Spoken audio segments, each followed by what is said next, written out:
નમસ્કાર મિત્રો, સ્વાગત છે તમારું ટુડે ગુજરાત યુટ્યુબ ચેનલમાં।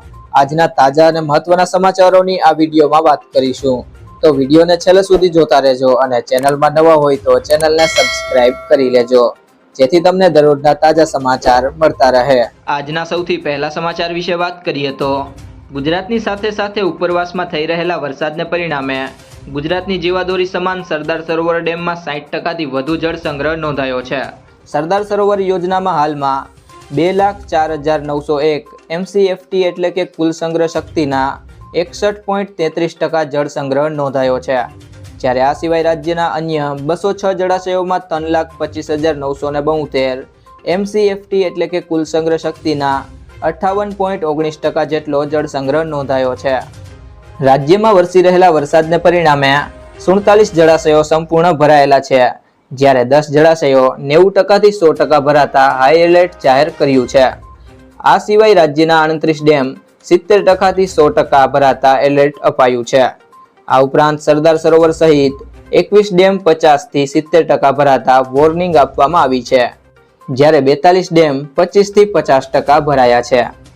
ભારે વરસાદને પરિણામે સૌથી વધુ સરદાર સરોવરમાં 92,967 ક્યુસેક, જ્યારે ઉકાઈ યોજનામાં 83,985 ક્યુસેક, દમણગંગામાં 53,456 ક્યુસેક પાણીની આવક નોંધાઈ છે। આ ઉપરાંત દક્ષિણ ગુજરાતના 13 જળાશયોમાં 70.32%, સૌરાષ્ટ્રના 141માં 52.68%, કચ્છના 20 જળાશયોમાં 52.15% અને મધ્ય ગુજરાતના 17માં 45.26% તથા ઉત્તર ગુજરાતના 15 જળાશયોમાં 28.39% પાણીનો સંગ્રહ થયો છે, તેમ જળ સંપત્તિ વિભાગની યાદીમાં જણાવવામાં આવ્યું છે। ત્યારબાદ મહત્વના સમાચારની વાત કરીએ તો ગુજરાતમાં ચાંદીપુરા વાયરસનો કહેર દિવસે ને દિવસે વધી રહ્યો છે। રાજ્યભરમાં શંકાસ્પદ ચાંદીપુરા વાયરસ કેસ 150ને પાર પહોંચ્યા છે। ચાંદીપુરાના પોઝિટિવ કેસોની સંખ્યા 68 નોંધાઈ છે। આ જીવલેણ વાયરસથી અત્યાર સુધીમાં 60થી વધુ દર્દીઓના મોત નીપજ્યા છે, ત્યારે હવે વડોદરામાં સિયાજી હોસ્પિટલમાં શંકાસ્પદ ચાંદીપુરા વાયરસની સારવાર લેતા 2 બાળકોના મોત થયા છે। માહિતી અનુસાર શંકાસ્પદ ચાંદીપુરા વાયરસની સારવાર લેતા પંચમહાલના ઘોઘબાના 2 વર્ષીય બાળક અને શહેર નજીકના કોટાલી ગામની 10 વર્ષીય બાળકીનું મોત થયું છે। જો કે બંને મૃતક બાળકોના ચાંદીપુરા વાયરસના રિપોર્ટ હજુ પેન્ડિંગ છે। સિયાજી હોસ્પિટલમાં અત્યાર સુધીમાં કુલ 21 બાળકોના સારવાર દરમિયાન મોત થયા છે। છેલ્લા 24 કલાકમાં વધુ એક બાળક શંકાસ્પદ ચાંદીપુરા વાયરસની સારવાર માટે દાખલ થયું છે। હાલ સિયાજી હોસ્પિટલમાં 9 બાળકો સારવાર હેઠળ છે। વડોદરામાં અત્યાર સુધીમાં ચાંદીપુરા વાયરસના 34 કેસ નોંધાયા છે। 2 દિવસ અગાઉ પણ વડોદરામાં SSG હોસ્પિટલમાં સારવાર લઈ રહેલા બાળકનું મોત નીપજ્યું હતું। ત્યારબાદ મહત્વના સમાચારની વાત કરીએ તો ગુજરાતની નદીઓના જળસ્તર વધશે, નર્મદા અને તાપી નદીના પાણી તેની મહત્તમ ઊંચાઈને આંબી જશે। આ આગાહીકાર અંબાલાલ પટેલે આગાહી કરી છે। આગાહીકાર અંબાલાલ પટેલ દ્વારા આજે આગાહી કરવામાં આવી છે કે ગુજરાત અને રાજસ્થાનના કેટલાક ભાગોમાં વરસાદ થશે, જ્યારે બનાસકાંઠાના કેટલાક ભાગોમાં હળવાથી મધ્યમ વરસાદ રહેશે। આમ જોઈએ તો શ્રાવણ મહિનામાં ગરમી પડવી જોઈએ, તેના બદલે આ મહિનામાં ઠંડી પડી રહી છે, જ્યારે ભાદરવામાં ઠંડી પડવી જોઈએ એટલે અત્યારે વરસાદી ઝાપટા આવ્યા કરશે, તેની વિપરીત અસર જોવા મળી રહી છે।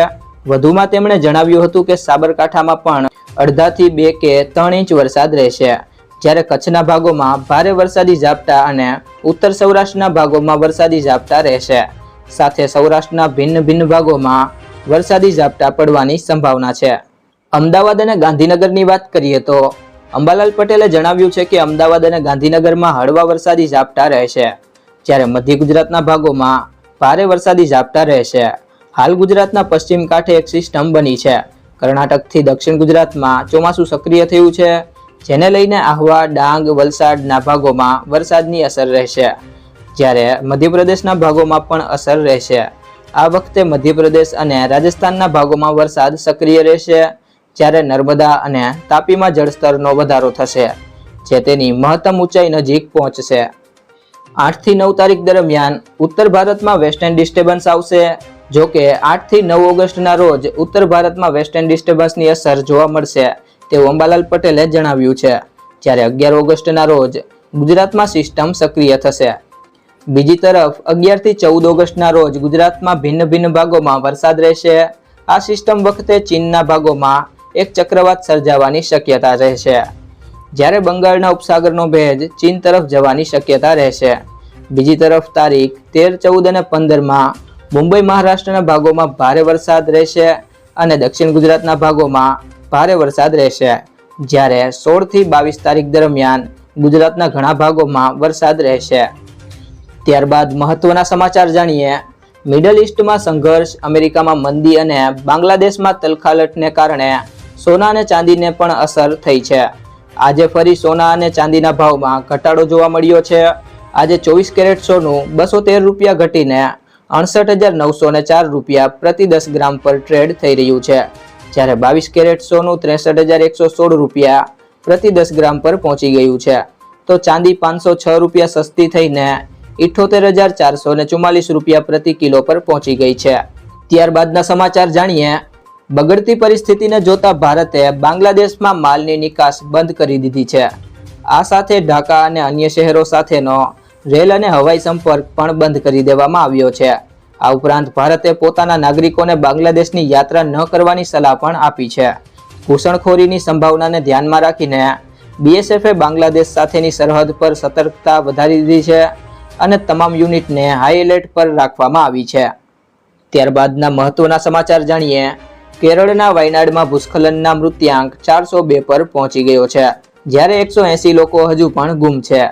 આજે 8મા દિવસે પણ સર્ચ ઓપરેશન ચલાવવામાં આવી રહ્યું છે। આજે સર્ચ ટીમ સનરાઈઝ વેલીમાં ઓપરેશન હાથ ધરાશે, જે ખૂબ જ દુર્ગમ વિસ્તારમાં છે। વાયુસેનાના હેલિકોપ્ટરની મદદથી ટીમ અહીં પહોંચશે। 42 વર્ષીય મનસુર નામના વ્યક્તિએ કહ્યું કે મેં એક જ રાતમાં પરિવારના 16 સભ્યો ગુમાવ્યા છે, જેમાં માત્ર 4 લોકોના મૃતદેહ જ મળ્યા છે।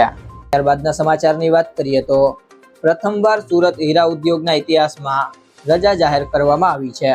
ઓગસ્ટમાં 10 દિવસના વેકેશનની જાહેરાત કરાઈ છે।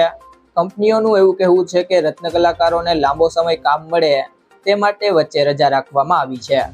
છેલ્લા 3 વર્ષથી હીરા ઉદ્યોગમાં મંદી છે, ખાસ કરીને રશિયા, યુક્રેન અને ઇઝરાયલ હામસા યુદ્ધની સ્થિતિના કારણે અમેરિકા સહિતના દેશોએ મંદીનો માર સહન કરવો પડ્યો છે। ત્યારબાદના સમાચારની વાત કરીએ તો રેલવેમાં સરકારી નોકરીઓ શોધી રહેલા 10મું અને 12મું પાસ ઉમેદવારો માટે ખૂબ જ સરસ તક છે। ભારતીય રેલવે વિવિધ ટ્રેન્ડમાં એપ્રેન્ટિસની 2438 જગ્યાઓ માટે ભરતી શરૂ કરી છે। રસ ધરાવતા અને લાયક ઉમેદવારો સત્તાવાર વેબસાઇટ srindianrailways.gov.in પર જઈને અરજી કરી શકે છે। અરજીની પ્રક્રિયા 22 જુલાઈથી શરૂ થઈ ગઈ છે, ત્યારે અરજી કરવાની છેલ્લી તારીખ 12 ઓગસ્ટ રાખવામાં આવી છે। જો મિત્રો તમને આ વિડીયો પસંદ આવ્યો હોય તો વિડીયોને લાઈક કરી દેજો, તમારા મિત્રો સાથે શેર કરી દેજો અને ચેનલમાં નવા હોય તો ચેનલને સબસ્ક્રાઇબ કરી લેજો।